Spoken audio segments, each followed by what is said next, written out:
বিশ্বের সবচেয়ে ধনী ব্যক্তি ইলন মাস্ক নামটি যেন প্রযুক্তি, উদ্ভাবন ও আলোচনার সমার্থক। Tesla, space x, Neuralink x এর একের পর এক বৈপ্লবিক কোম্পানির হাল ধরেছেন তিনি। কিন্তু এই প্রযুক্তিবিদের প্রকৃত নাগরিকত্ব কি শুধুই আমেরিকান? অনেকেই ধরে নেন যে মার্কিন মাটিতেই জন্ম ইলনের, তবে বাস্তবতা একটু ভিন্ন।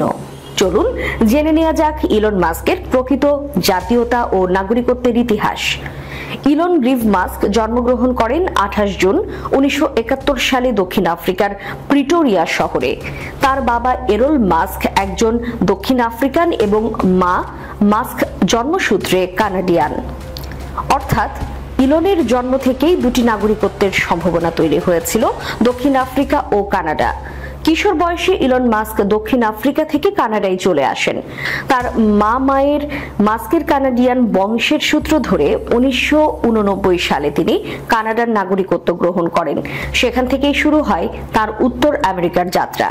ইলন মাস্ক যুক্তরাষ্ট্রে উচ্চশিক্ষার জন্য পাড়ি জমান এবং পরবর্তীতে এখানেই স্থায়ীভাবে বসবাস শুরু করেন। তিনি 2002 সালে মার্কিন নাগরিকত্ব লাভ করেন।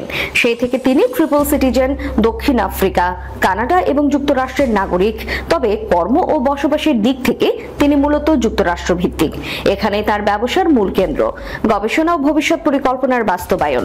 তাই উত্তরটা একরৈখিক নয়। ইলন মাস্ক শুধুমাত্র আমেরিকান নন, তিনি বহুজাতিক পরিচয়ের ধারক।